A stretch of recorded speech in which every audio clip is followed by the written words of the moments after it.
All right, back here on Inside Wrestling Radio. And today on the telephone, we have Jessie Belle Smothers. Jessie was trained by her father, Tracy Smothers, and later in her career, Mickey Knuckles of Total Nonstop Action's Moose. She currently dates Ryan Howe, this year's cast of Tough Enough. She started her career as a manager in 2005, and in 2008 began her training in earnest to get into the ring. Welcome to the program, Jessie Belle Smothers. Jessie, how you doing? I'm doing great. How about you? Doing really good, and thanks so much for coming on the program today. We're really glad to have you, and you and I were talking a little bit in the pre-interview, and I was trying to do a little research on you, so I was really trying to learn some history on you, and you were telling me some very interesting stuff about your relationship with your father. How is your father doing, by the way? I haven't seen him in several years. Oh, he's doing great. We was just on a show on Wednesday night at a Coliseum Championship Wrestling at the Coliseum up in Evansville, and he's doing good. That's Still awesome. causing trouble, mega mess, homicide. That's great. So he's staying busy pretty much, huh?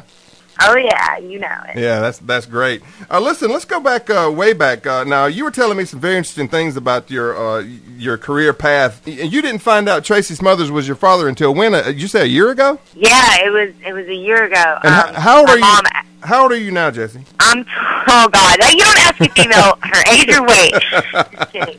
I'm 26. Okay, so you didn't know until you were 25 that he was your dad, and you had told me that you guys had actually worked on cards before, not having known that he was your dad. Yeah, that's true. It was, everything makes sense now from when I was little, and my mom was just adamantly against wrestling, against me watching it or anything like that. She changed my bedtime and would disconnect the television before she went to sleep so I could not watch wrestling. And it's also interesting to me that you said that you had an affinity toward wrestling early on. How early did you start getting involved and starting to take interest in professional wrestling? I was about 12, I think, and I was flipping through the channels, and Stone Cold was in the ring, and I was just like, oh, what is this? I'd never seen it, never heard of it or anything like that. I'd never seen the Independence. I actually didn't grow up in it or anything, so I was watching. I had no idea how people got to the WWE. I figured Vince McMahon just, picked out who he wanted, made them a superstar, Yeah. But it was so entertaining because I saw him, and then I saw Trish Stratus, and I was like, wow, this is awesome. I was like, I so want to do this. I've always been the kid that, was athletic, liked to perform, liked sports, and was into acting and theater and stuff like that. And I was like, dude, this is everything in one. This is awesome. So you just kind of saw and took an immediate take to it. Is that the way it happened? I did. It was basically I don't know if other kids of today watch their Hannah Montana or whatever it is, Yeah. but I was watching WWE, Stone Cold, The Rock, and Mankind, and Al Snow. So when does the first time you remember actually working on a card with Tracy Smothers, who you would later find out was your dad? For 2006, either late 2005 or early 2006, it was for Gen X Wrestling for the guy who promoted it. He is a preacher, Joe Rogers, and it was actually at that show he came in, and I didn't know who he was. I didn't have any knowledge of the history of wrestling like that, and my ex, who I originally he originally introduced me to independent wrestling, and that's how I become a manager and stuff. He was saying, that's Tracy Smothers. He was great in WCW, ECW. He's giving me the whole spiel, and I'm like, okay, but I didn't understand who he was or anything like that. But I introduced myself because I was still learning about just going in, shaking everyone's hand, knowing your place in a locker room, stuff like that. Yeah. Brand new to the business. And I introduced myself, and he was very nice to meet you, and he sat and talked to me, and he was like, oh, you got a good look to you, and he just kind of just gave me a little bit of knowledge, which I guess, he does for everybody who will listen. He'll, tell them whatever he can to help. And we talked pretty much the whole night. It was weird. We would laugh and stuff like that. We sat all in the same area, me and my ex and my dad and, one or two other people, but it just seemed like we had a weird connection. And then the next time I saw him was at a show in Tennessee for, I think, Saw, and it was just, the same thing. It meshed. It was weird. We just clicked and was an instant, camaraderie. I don't even know what to say. It was weird the way that we meshed together. Kind of a connection there. Did he know at that time? Did he know about you? No, he didn't.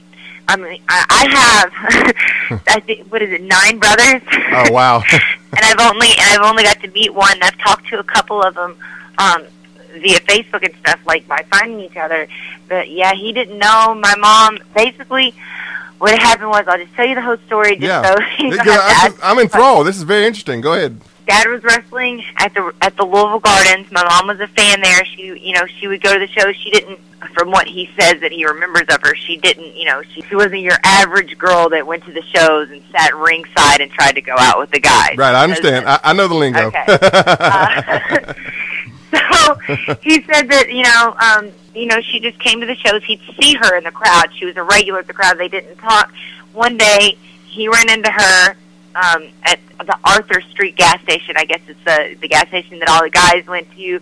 And he said that they just started talking in the parking lot. They went out. Obviously, they went back to the Days Inn, or Yeah. I mean, it's a funny story, but it's not a funny story, and and in some ways it's amazing, but it's kind of like turned things in my personal life upside down. Like, as far as with my half sister, my half brother, the family that I grew up with, it's kind of rocky on that end, but on this other end, I found like this whole new family. It's crazy. It's amazing and wonderful, but it has its downfalls that nobody sees. Yeah, well, I can imagine that. I mean, not really having known, or having known one life most of your life, and then learning that you have a whole other side that you didn't even know about. It has to be really. It does exactly what you said. Turn your life upside down. I can absolutely see that. But Mom told me basically that she had met him and what had happened. She was that just in April. Okay, hold on. Let's go back some. When I broke in, it all starts with right when I broke into the business. Sorry, I bounced from subject to subject. That's quite all right. Go right ahead. So me and my ex, we split up. Yeah. We weren't together anymore. I hadn't been doing very many shows, just one or two, managing, trying to get, find somebody that could train me and make time, and people that would use me. My ex made it very hard for me to get bookings, and it was almost over at that. I lived at this apartment complex called the Park at Hirschborn in Louisville, and I usually I would go and work out at their gym. They actually have a really nice gym. I would go in the evenings. Well, one day I went in the morning, and I hadn't seen my dad, not knowing he was my dad. I hadn't seen him in like a year and a half since the last show, and we'd only had 3 or 4 shows together, so I almost didn't even recognize him. But I stopped, and I was just like, I know him, I'm watching from across this gym. And I walked up, I said, excuse me. I was like, Mr. Smothers, like that. And he was like, yeah. And I was like, hey. And he was like, hey, and he said, my ex-husband, you're his wife. And I'm like, well, I was. And, and we just started talking. And I was like, look, you gave me a lot of advice before. I want to start training. And he was actually, in a relationship with, a woman, Diane Van Hoffman, Phyllis, and him and her lived there, so he paired me up with her, and she would, I started training and doing some stuff with her. They ended up, splitting apart. I'm not quite sure. He went over to Japan and stuff like that, but I didn't see him anymore, and then I moved to Louisiana for a job opportunity. So, I mean, and me and Phyllis, we kind of like fell out for a little while. When I went down to Louisiana, I actually found some independent companies in Marshall, Texas, and in Mississippi, and I ran into this guy named Frankie Thomas, who is a trainee of Cassidy Riley.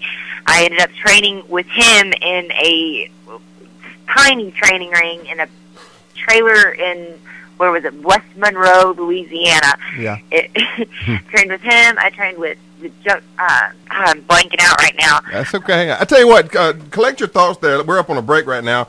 When we get back from the breaks, we'll go more into your training and your managing and what got you decided you want to actually hit the ring. And we'll talk more about your dad and, of course, the big event coming up tomorrow night in Rockford, Illinois there. All that and more coming up. Illinois. I'm sorry, Freeport, Illinois. It's at Rockport or something, right? Yeah, it's Wrestle Rock. Okay, we'll get it right. We'll talk about all that when we get back from the break right here with Jessie Belle Smothers coming up next.